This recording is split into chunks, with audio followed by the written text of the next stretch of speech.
Saber Direito desta semana você vai aprender um pouco mais sobre direito administrativo, autonomia e formação, sistemas administrativos de jurisdição, Estado, governo, administração pública e muito mais. As aulas são com o professor Salomão Barbosa. Olá, vamos dar continuidade ao nosso Saber Direito desta semana. Vamos iniciar de imediato a nossa segunda aula, que tratará exatamente dos sistemas administrativos de jurisdição. Muito bem, falar sobre os sistemas administrativos de jurisdição é falar, aliás, comentamos na primeira aula, da influência francesa no direito administrativo. Do ponto de vista da influência global, em todos os países e principalmente no Brasil. Qual foi a influência do direito francês no direito administrativo e principalmente no direito administrativo brasileiro? Mas antes de falar exatamente desta influência, nós teríamos que falar um pouco dos sistemas administrativos de jurisdição. Para isso, nós temos uma grande obra do professor René Davy, Os Grandes Sistemas de Direito Contemporâneo. Às vezes é traduzida como Os Grandes Sistemas ou Os Grandes Sistemas de Direito Contemporâneo, que eu recomendo a leitura. Eu até digo para os meus alunos a importância desta obra, até para que nós possamos nos conhecer melhor. Por que nós somos românicos germânicos? Será que nós somos mesmo? Por que nós não adotamos o sistema do common law, o sistema consuetudinário, o sistema dos costumes? Será que nós adotamos o sistema oriental? Será que nós adotamos o sistema dos tribunais rabínicos de Israel? Será que nós adotamos o sistema muçulmano? É claro que não, mas eu quero lhes dizer que nós temos essa grande classificação nessa boníssima obra, Os Grandes Sistemas de Direito Contemporâneo, do professor René Davy. Eu sempre digo, se nós não tivermos condições de ler a obra por inteira, pelo menos vamos ler a obra referente ao sistema adotado pelo Brasil. Não vou dizer ainda qual o capítulo, porque exatamente isso diz respeito ao nosso curso, à nossa disciplina. Mas, damos as dicas. O nosso sistema é positivado, é legislado, é o preto no branco, é o escrito, é o positivado. Portanto, parece-me que common law não é. Parece que o sistema do precedente norte-americano não é. Mas isso não quer dizer que nós também os adotemos. Sim, nós temos fontes do direito administrativo que provém, como nós vimos na aula anterior, do direito anglo-americano. Nós temos fontes que provêm exatamente aí do sistema regulatório forte. Isso nós vimos na aula anterior. Mas então, é interessante para que nós possamos nos compreender melhor, como disse há pouco, quais os grandes sistemas jurídicos existentes. É interessante, vocês conhecem algum grande jurista de origem oriental? Me refiro sul-coreano, japonês, chinês.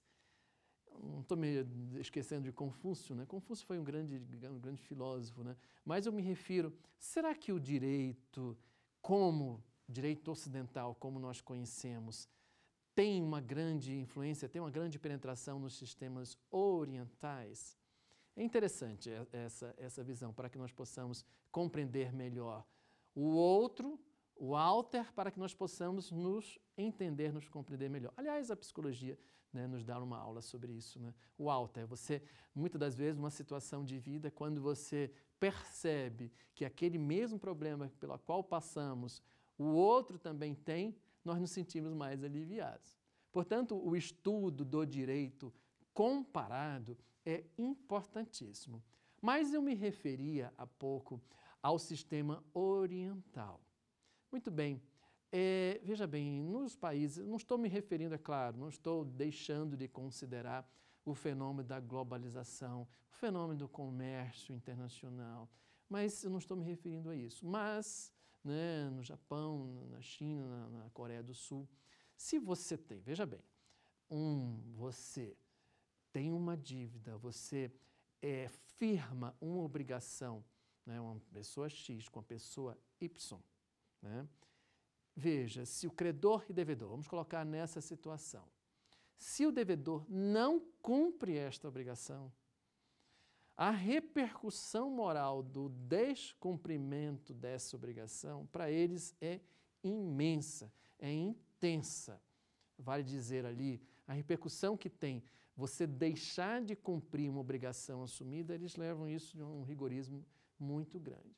Pior ainda é você ter que recorrer ao Estado desinteressado juiz para fazer com que o devedor cumpra a obrigação. Ou seja, você ter que recorrer ao terceiro. É mais vexatório ainda, digamos assim. Claro, não estou considerando a questão de uma globalização no comércio internacional. Mas o não cumprimento de uma obrigação moral, etc., etc.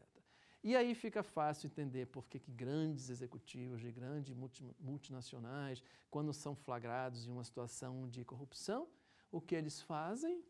Né? Muitas vezes eles se matam, cometem o suicídio.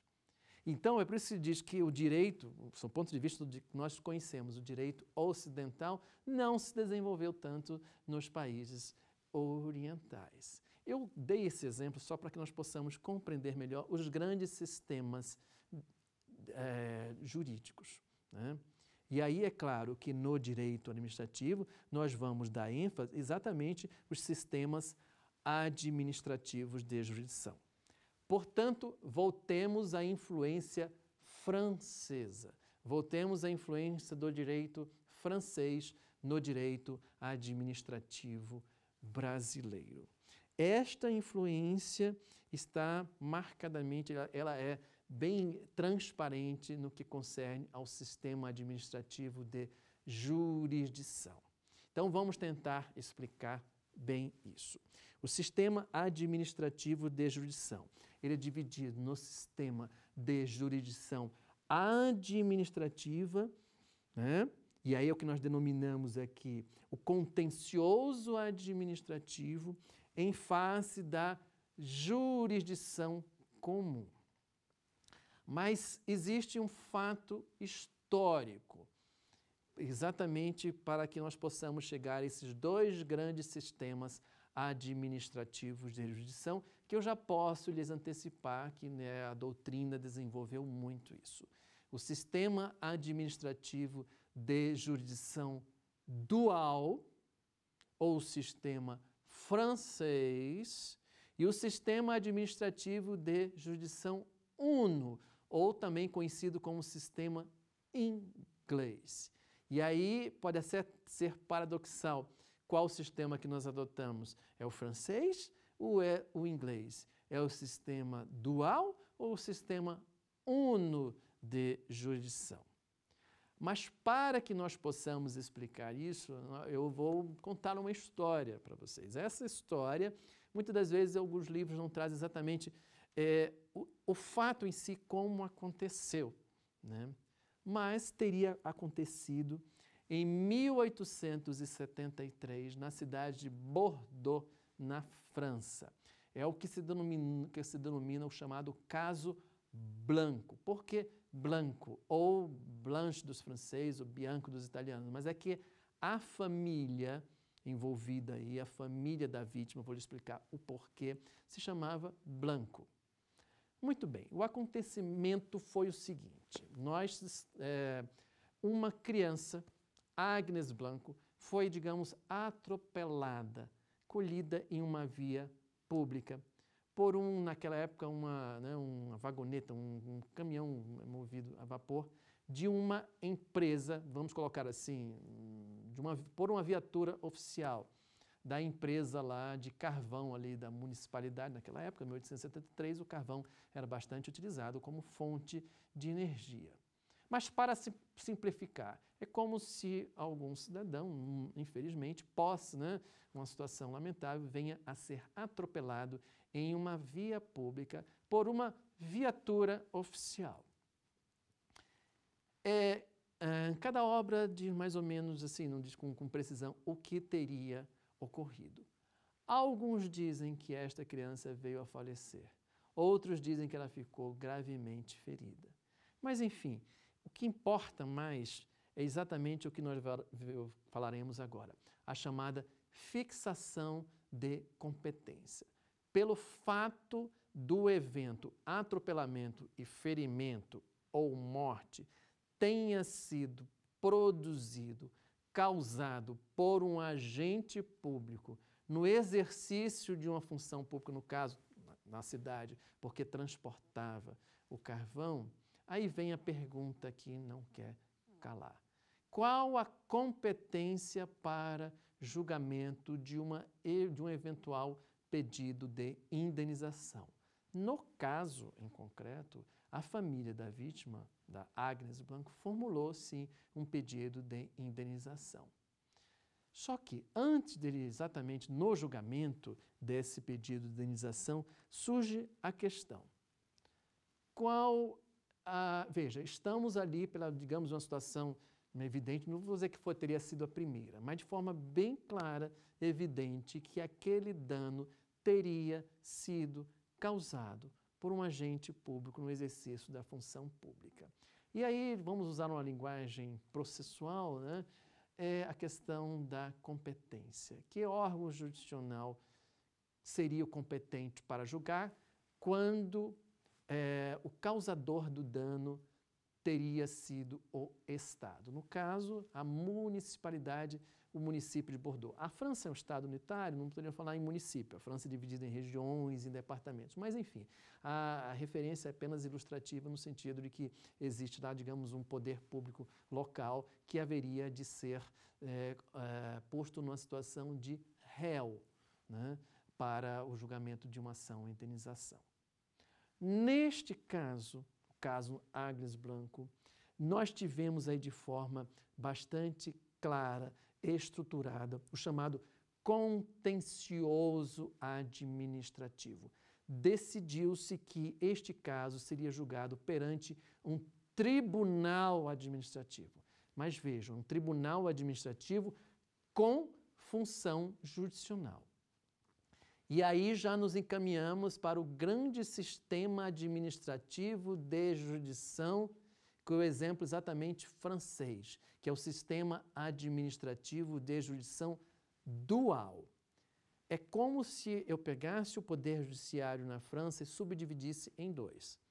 Lá nós temos os tribunais administrativos com função jurisdicional e a jurisdição comum.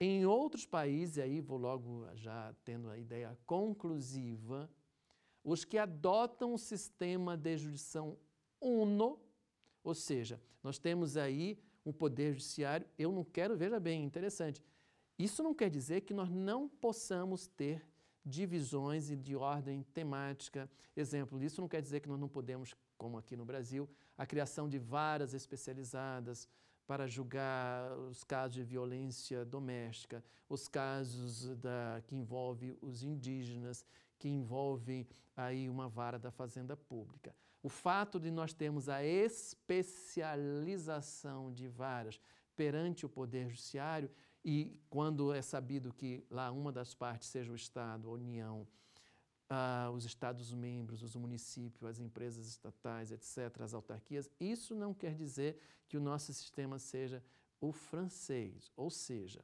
voltando, no sistema de jurisdição dual, é como eu lhes disse, nós tivemos, como nós tivéssemos o Poder Judiciário na França dividido em dois, os tribunais administrativos e a jurisdição comum.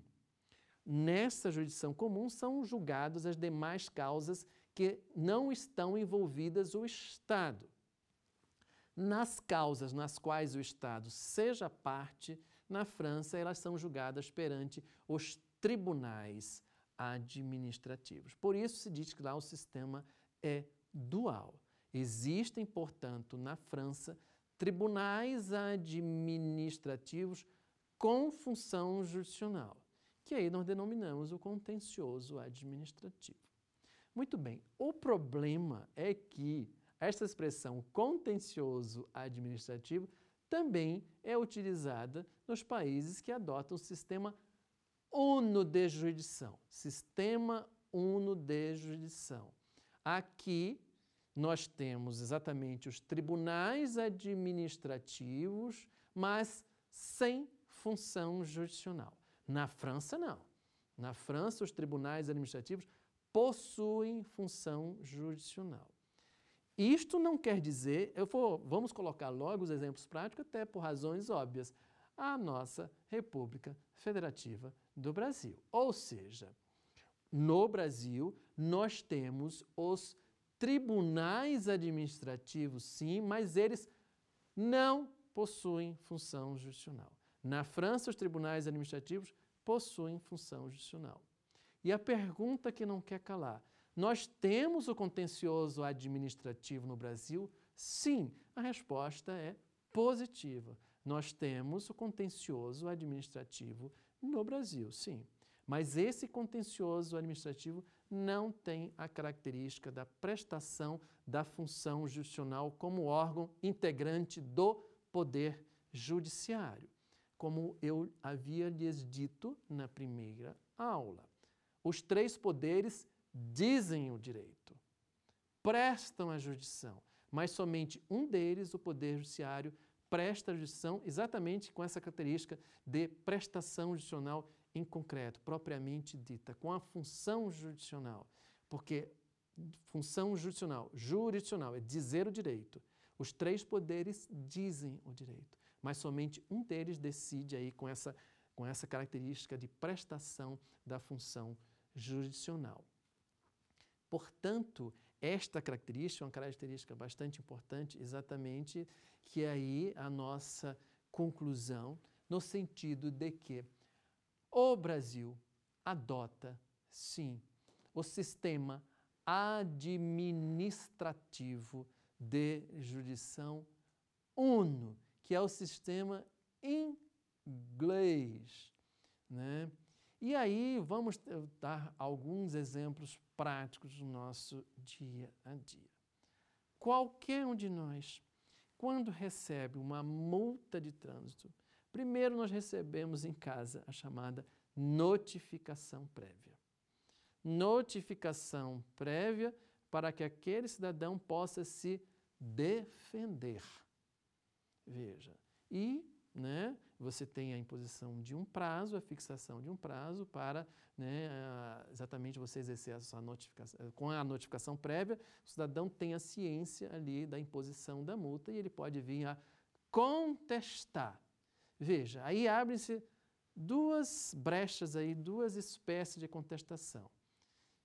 Eu posso de imediato buscar o Poder Judiciário ou posso interpor um recurso na via administrativa. E aí, esse recurso será julgado. Aí, antes de nós falarmos, porque na verdade não, com a notificação prévia, nós não temos ainda um recurso administrativo propriamente dito. Mas isso não quer dizer que eu não possa contestar o órgão de trânsito. Sim, eu posso contestar, até porque pode ter havido uma digitação na placa. Isso aconteceu comigo. Comecei a receber multas e eu verifiquei que a foto que estava ali, daquele veículo, aquelas coincidências, como se diz, lei de Murphy da vida, a mesma marca do carro, a mesma cor do carro. Mas se eu verifiquei que a traseira do carro não era a traseira do meu carro, a foto não batia com a realidade. E aqui havia a placa, a letra era o O que se parecia com o D. E eu verifiquei que a foto não estava legível. Portanto, na hora da digitação, ao invés de se digitar um D, digitou um O e as multas começaram a cair para a minha pessoa aqui. Muito bem, não era apenas uma, duas, eram várias multas. E aí, diante desta notificação prévia, eu busquei o órgão de trânsito, claro, tirei uma foto do meu carro para provar que aquela foto daquele veículo que havia sido notificado não era o da minha propriedade. Portanto, eu me utilizei de um chamado contencioso administrativo. As minhas multas foram retiradas, foram relevadas, não tive pontuação na minha carteira nacional de habilitação, nada aconteceu. A primeira importância desse exemplo é que nós podemos contestar o Estado. O Estado, ele não é mais aquele ente que era incontestável.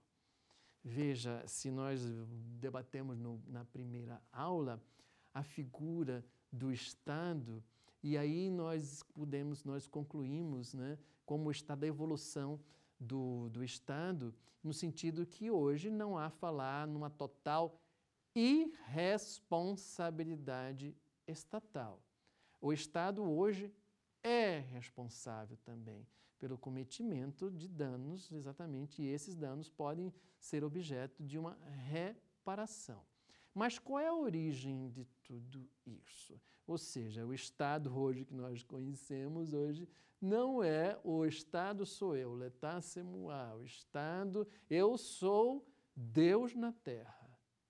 Presume-se que Deus não erra. Se Deus não erra, se eu sou Deus na Terra, nós não podemos, como se diz, é um dogma, não podemos contestar, como se diz, os desígnios de Deus. Se eu não posso contestar os desígnios de Deus, então, se o Estado era Deus na Terra, todas as emanações, todas as decisões do Estado eram divinas, então o Estado era incontestável.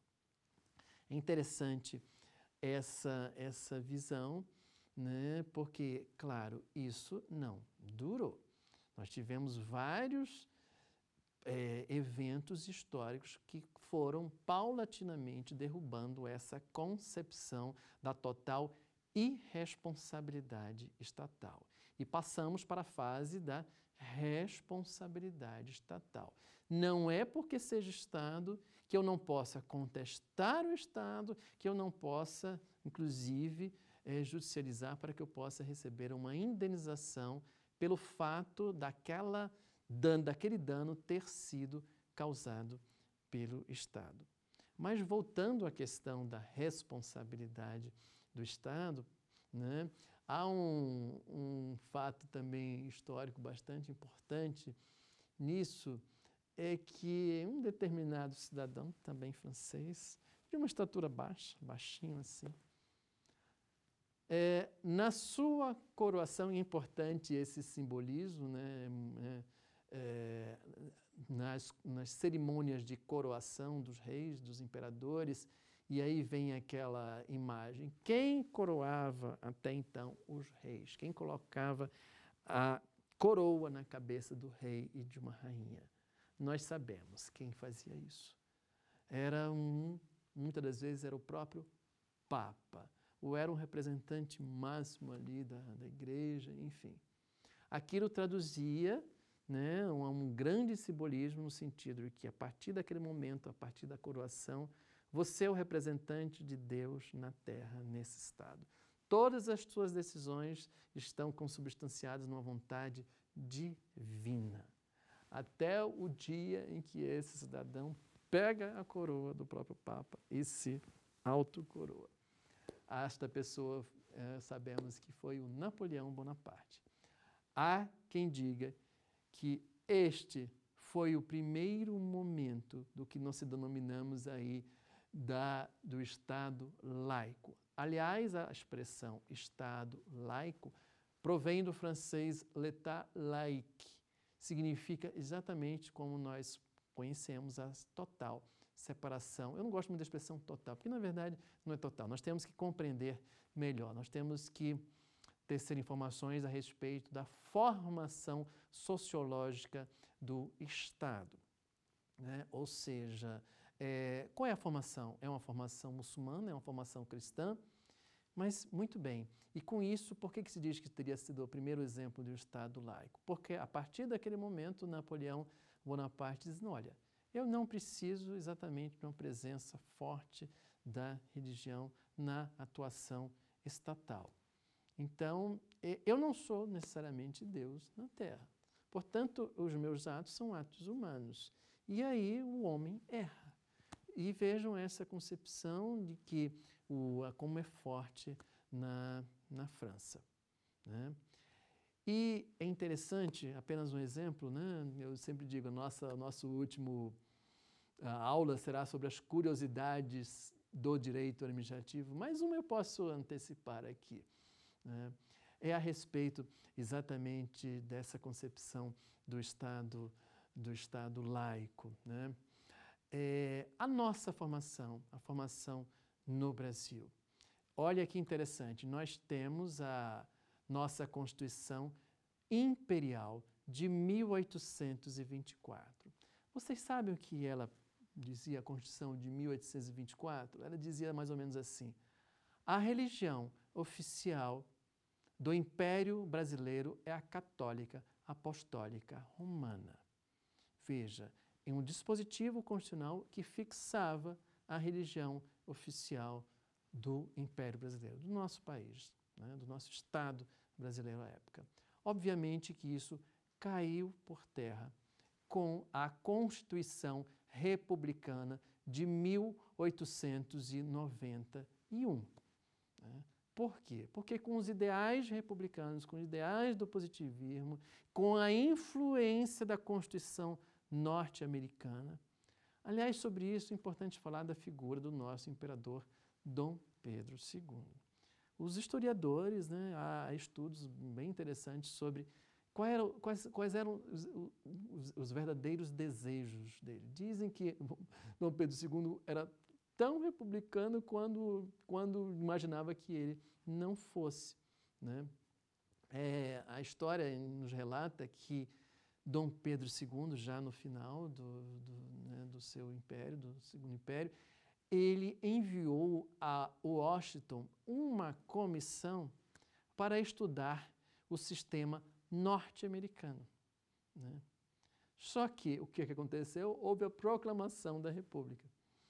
Mas essa comissão, os estudos desta comissão foram utilizados exatamente aí na idealização, na formação da nossa primeira Constituição Republicana de 1891. E veja os estudos lá do sistema norte-americano. Exemplos práticos disso até hoje. A manutenção do sistema de escolha dos ministros do nosso Supremo Tribunal Federal, da nossa Corte Suprema. A indicação pelo chefe de poder, a indicação pelo presidente da República, com aprovação pelo Senado Federal. A indicação de vários dirigentes com a aprovação, com a anuência do Parlamento. Isto onde nós temos a gênese na Constituição norte-americana. Aliás, falar sobre a Constituição norte-americana, né, o telespectador que gosta de inglês, que quer melhorar o seu inglês, não porque seja a Constituição americana em si, mas ela não tem aquele juridiquês, por mais antiga que ela seja, né? Há quem diga que muitos aprendem o inglês lendo a Constituição norte-americana.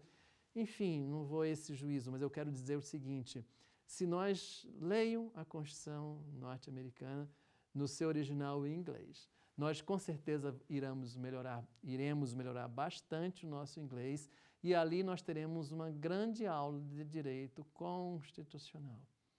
E esta aula de direito constitucional também, obviamente, você está estudando o direito constitucional brasileiro, porque nós vamos perceber as influências do direito constitucional norte-americano no direito constitucional brasileiro. Nós veremos, poxa, isso aqui é adotado no Brasil e eu não sabia, mas está aqui, né?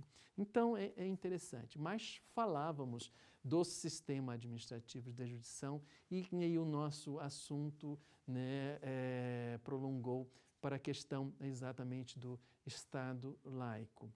Mas o foco da nossa aula são exatamente o sistema administrativo de jurisdição. Então, nós demos o exemplo prático da multa de trânsito. E aí, vejam, esta multa de trânsito, se nós discordarmos da incidência dessa multa de trânsito, dizia eu, nós temos duas grandes frentes para a contestação. A própria via interna da administração, ou seja, a contestação perante a própria administração pública, que vai analisar o nosso recurso administrativo, que vai julgar o nosso recurso administrativo, inclusive numa segunda instância. Vejam que interessante, eu estou me utilizando de expressões típicas do Poder Judiciário. Vai julgar um recurso, nós vamos interpor um recurso, esse julgamento pode ser realizado por uma segunda instância. Os DETRANs têm uma segunda instância, tem a Junta de Aferição de Recursos Infracionais. É como se fosse um tribunal ali. Eles vão julgar aquele nosso recurso administrativo. Ele poderá vir a ser provido ou não. Veja as expressões: provimento ao recurso, não provimento ao recurso, interpor um recurso. Então, são expressões típicas do Poder Judiciário, como se nós estivéssemos no Poder Judiciário. Mas, na verdade, nós não estamos. Nós estamos na via administrativa. Quanto a isso, essa questão de estar na via administrativa significa que essa decisão tomada pelo Estado julgador, que, em princípio, não é função precípua do Poder Executivo julgar, mas eu sempre digo, temos que considerar as funções precípuas estatais. Vimos a referência a respeito que o Poder Legislativo julga o Presidente da República por crime de responsabilidade. Eu me refiro ao Senado Federal em função judicante. Mas eu volto à questão da multa de trânsito, como qualquer outra multa, a possibilidade de um julgamento administrativo. Um outro exemplo bastante interessante é exatamente isso, e aí é o mandamento constitucional. Quando eu falo em mandamento, é uma imposição constitucional, e eu sempre coloco, prevista lá no artigo 5º da Constituição. Eu sempre digo, o artigo 5º não é qualquer artigo, é o artigo.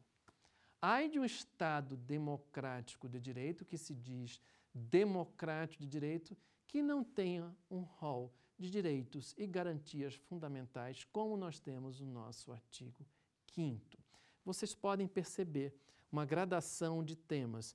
Você tem vários dispositivos, vários incisos que se referem ao direito penal, depois ao direito processual, ao direito civil, aos direitos e garantias individuais. Vejam que ali está muito bem, existe uma ordem sistemática ou sistematizada ali dos dispositivos.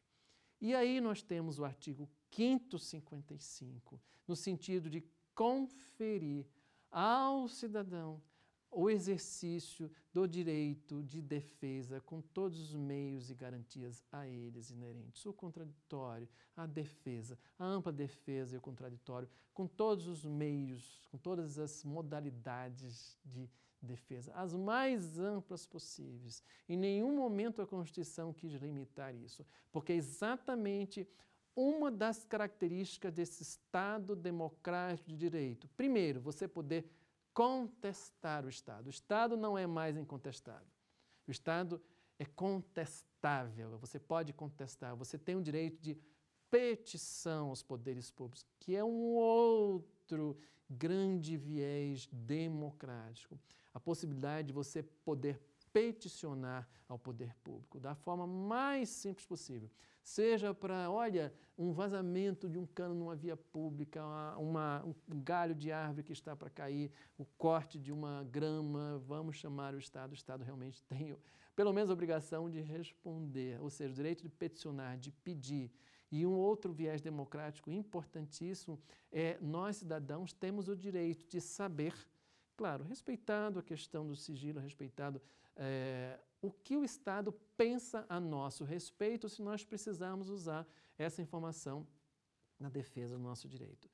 Não há falar que o Estado guarde informações sigilosas sobre a nossa pessoa, se nós dela precisamos saber o que ele pensa sobre a nosso respeito. Claro que observado aí o devido processo legal. Mas dizia eu exatamente isso, a possibilidade de nós ofertarmos a defesa, o contraditório com todos os meios a eles inerentes. Isso é uma grande característica de um Estado democrático de direito.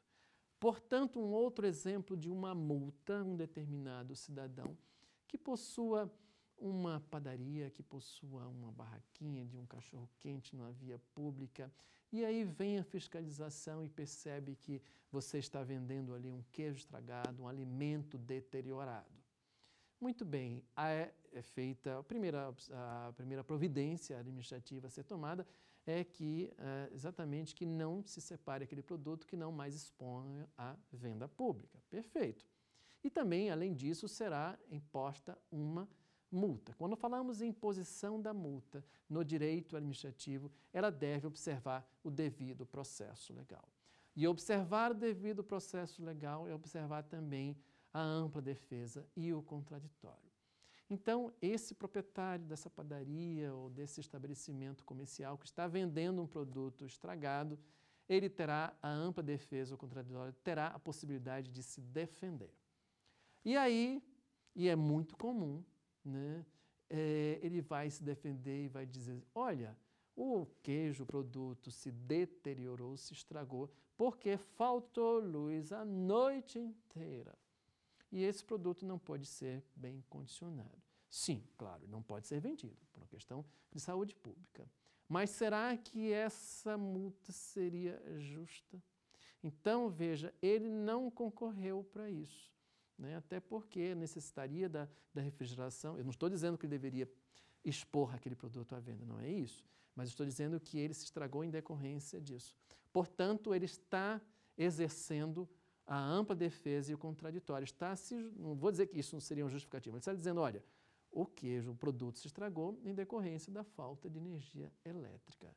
E aí aquela multa poderá, inclusive, vir a ser relevada, não imposta. Porque a administração pública vai verificar ali, vai analisar as razões ali. Será que elas devem ser mantidas com esse argumento de defesa do administrado?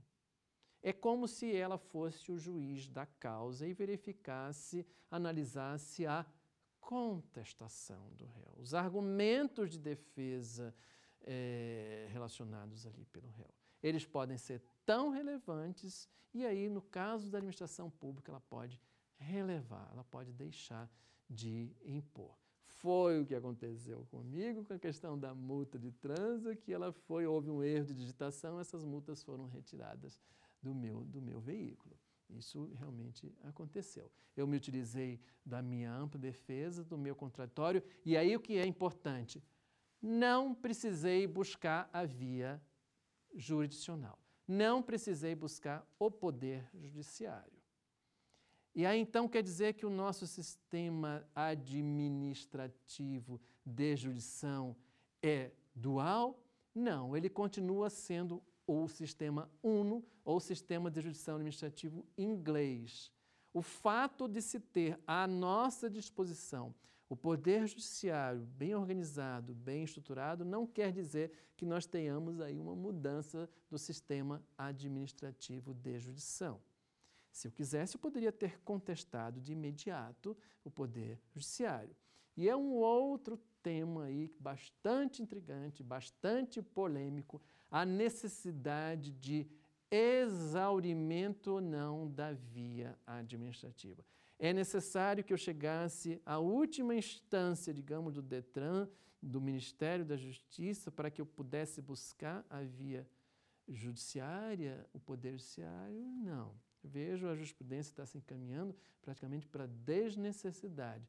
Por quê? Porque é característica do Estado democrático de direito e ter que esse cidadão tenha à sua disposição um poder judiciário livre, independente, exatamente que ele possa analisar uma pretensão, possa analisar uma violência ou mesmo uma ameaça ao seu direito, ainda que de forma preventiva, ainda que ela não tenha ocorrido de forma concreta, mas é uma simples ameaça. Ou seja, em um Estado democrático de direito, o cidadão tem a seu dispor, se assim o quiser, diga-se de passagem, até porque nós sabemos que no nosso ordenamento jurídico são raríssimas ocasiões em que o Estado juiz age de ofício. A regra geral é que ele age sempre por provocação da parte.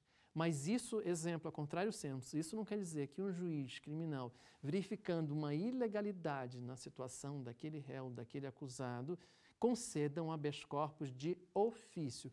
quando a ilegalidade está tão grande, está tão premente, está na cara ali, ainda que não tenha sido solicitado pela parte, ainda que não tenha sido requerido pela parte, mas o juiz pode conceder um habeas corpus de ofício. Essa é a jurisprudência do Supremo Tribunal Federal e a jurisprudência dos tribunais superiores. Diante de uma ilegalidade, a concessão de uma medida cautelar de ofício, até porque a jurisprudência, aquela pretensão, ainda que não tenha sido deduzida tecnicamente pela parte, mas o juiz verifica e ele pode agir de ofício. Mas essa é uma regra excepcional.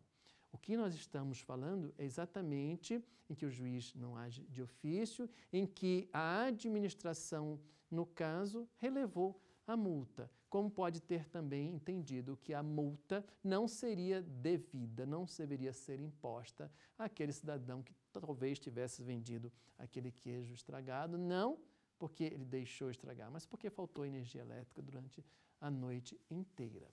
Portanto, o nosso sistema administrativo de jurisdição, ainda que nós tenhamos aí exercido essa possibilidade de optar direto pela via judicial, via judiciária ou pela via administrativa, no Brasil ele continua sendo o sistema administrativo de jurisdição uno, ou sistema inglês.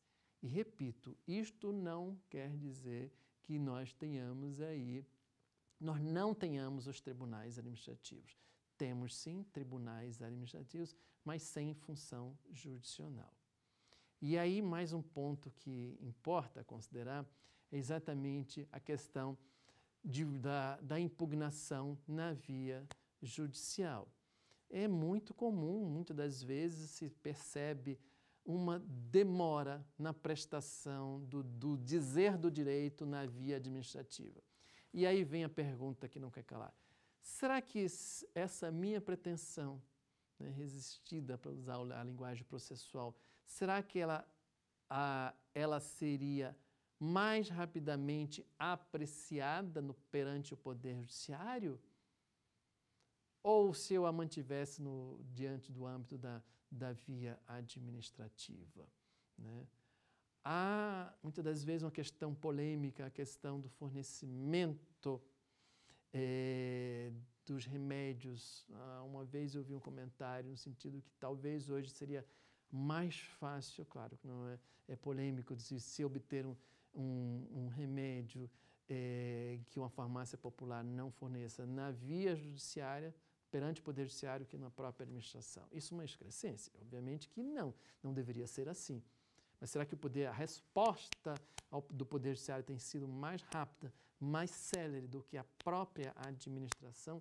Por isso que o cidadão prefere de imediato recorrer, não vou dizer recorrer, mas ajuizar uma ação perante o Judiciário. Esta é uma situação em que a academia deve debater, que o Poder Judiciário, o próprio Poder Executivo, os demais poderes e o Poder Legislativo devem debater. A questão da premência de uma necessidade pública e exatamente qual a velocidade que essa resposta vem ao administrado.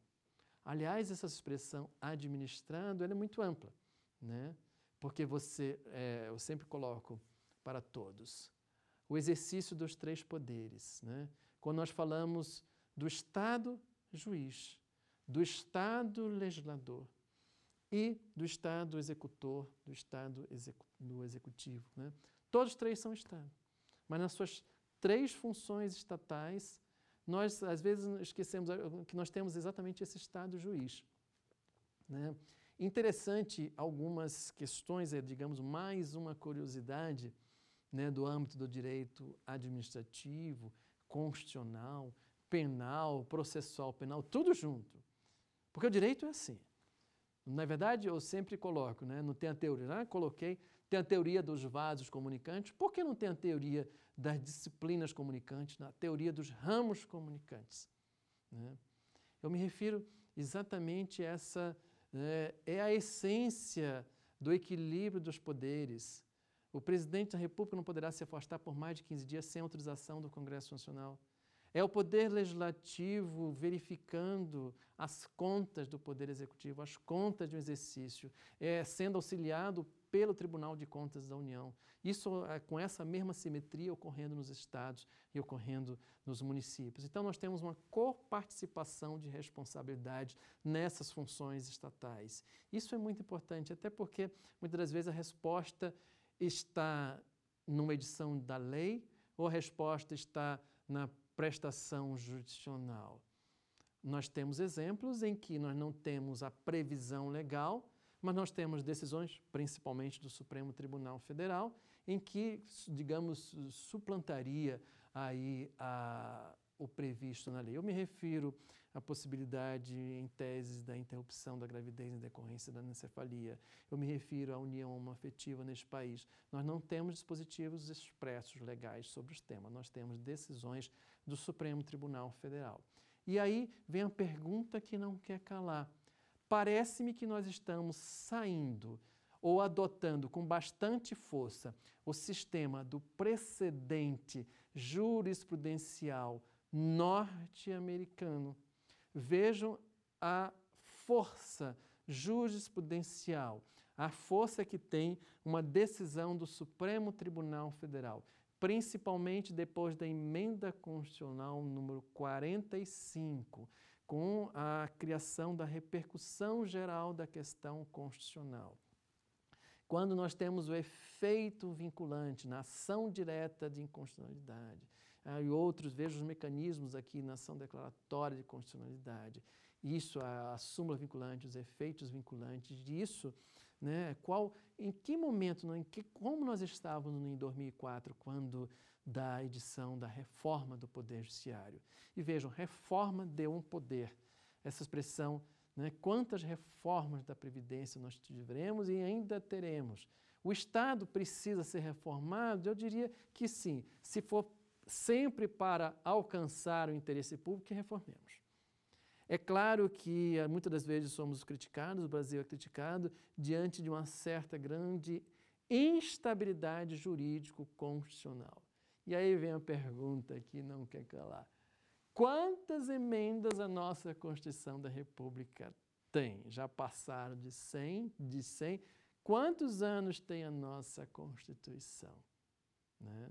31 anos? Quantos anos nós teremos, né, ainda pela frente? E quantas emendas? Será que nós temos realmente o sistema, né, de classificação das Constituições rígido, semi-rígido, flexível, semiflexível, diante de um grande número de emendas constitucionais? E o mais interessante, se nós formos fazer um estudo sobre o conteúdo das emendas constitucionais, dessas centenas de emendas constitucionais, nós teremos um dado bastante relevante.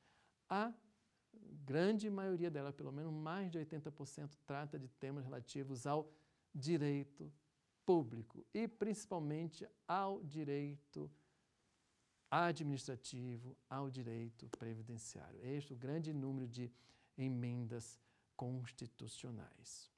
Muito bem, mas nós falamos ainda nosso sistema administrativo de jurisdição, então demos bastante importância à possibilidade de nós recorrermos ao judiciário, demos importância de nós continuarmos na via administrativa e, repito, hoje a jurisprudência se caminha no sentido da desnecessidade, do exaurimento da via administrativa para que possamos alcançar aí a via judiciária. Isso não é mais necessário, porque muitas das vezes a ilegalidade é tamanha, é latente, é grave, em que nós temos a necessidade de uma pronta resposta do Poder Judiciário. E aí vejam a questão aí, do cumprimento de uma decisão judicial por parte do outro poder. O que isso exatamente o espírito de um Estado democrático de direito. Não é que o Poder Judiciário seja superior aos demais poderes, ao Poder Legislativo, ao Poder Executivo, quando ele determina. Na verdade, o verbo correto exatamente é o determinar. Uma decisão judicial tem um cunho de uma imposição, de uma determinação. Por isso eu sempre digo, né, até para os meus alunos, em uma situação em que um diretor de recursos humanos, de pagamento da administração pública, recebe um ofício para que possa ser incluído, digamos, ou descontado, uma pensão alimentícia, e às vezes ele não tem como cumprir, porque ele precisa abrir uma rubrica, etc. Então, comunique de imediato o juiz a sua impossibilidade de cumprimento. Ou então, diga-se, olha, não está se dirigindo a mim, mas eu estou providenciando a quem de direito, etc. Nunca deixe o Poder Judiciário sem resposta, sem uma satisfação. Porque o juiz pode não saber, você está descumprindo uma decisão judicial porque não quer cumprir ou porque você não teve condições de cumprir. Isso é muito importante, até porque nós sabemos que o descumprimento de uma decisão judicial pode, se for o caso, levar inclusive à prisão. Nenhum juiz gosta de ver uma decisão sua descumprida. Então, essa possibilidade de você procurar o judiciário, repito, mais uma vez, isso não altera o nosso sistema administrativo de jurisdição uno. Nós temos os tribunais administrativos neste país, mas sem funções jurisdicionais. Nós temos o nosso poder judiciário dividido, organizado em varas especializadas. Nós temos o contencioso administrativo no âmbito do Poder Executivo, temos, mas eles sem função jurisdicional. No Poder Judiciário brasileiro, quando nós temos as causas em que a União, seja autor, réu, poente, nós temos exatamente a busca da competência da Justiça Federal. O fato de nós buscarmos o Poder Judiciário exatamente com uma competência exclusiva não quer dizer que ali o Poder Judiciário, nós temos aí tribunais administrativos com função jurisdicional. Exatamente, nós temos aqui no Poder Executivo tribunais administrativos sem função jurisdicional. Muito bem, e com isso chegamos ao momento de chamarmos ao nosso teste de conhecimento, ao nosso quiz. Vamos à primeira questão.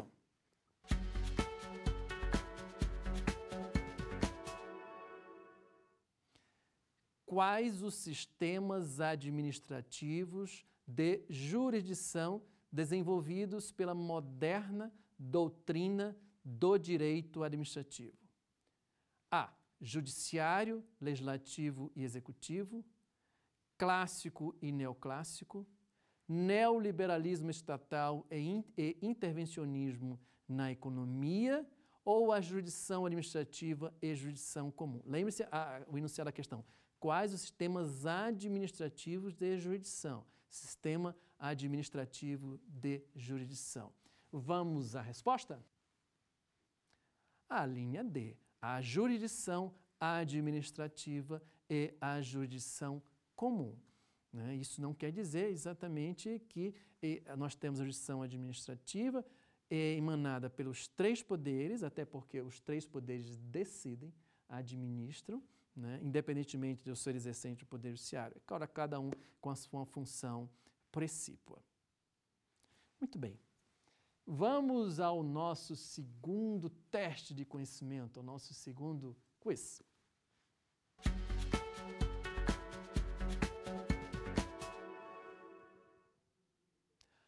O Brasil adota o sistema administrativo de jurisdição A. Uno ou francês, dual ou inglês, parlamentar ou nenhuma das assertivas anteriores? A linha D, nenhuma das assertivas anteriores. Isso é muito comum, todos nós sabemos. Muitas das vezes os franceses dizem um jeu de mots, um jogo de palavras.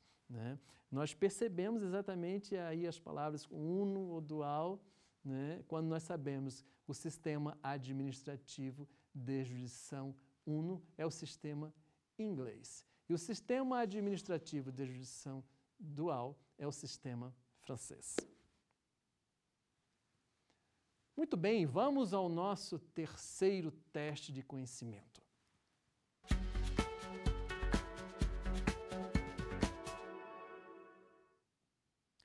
O sistema administrativo de jurisdição sofreu influência A.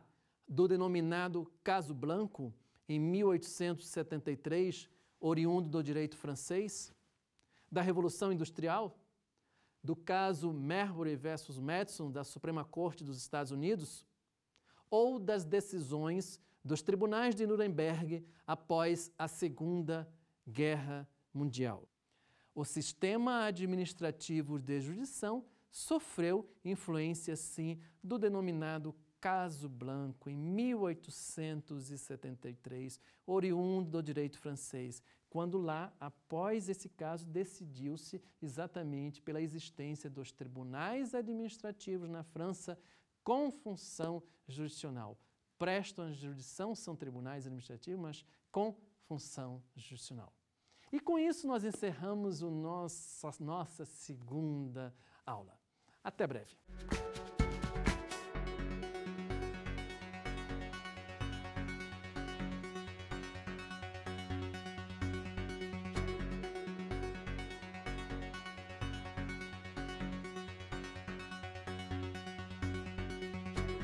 Quer dar uma sugestão de tema para os cursos do Saber Direito? É só mandar um e-mail para a gente, saberdireito@stf.jus.br. Ou então, entre em contato pelo nosso WhatsApp. O número é este que aparece na sua tela. Você também pode estudar pela internet. Acesse tvjustiça.jus.br.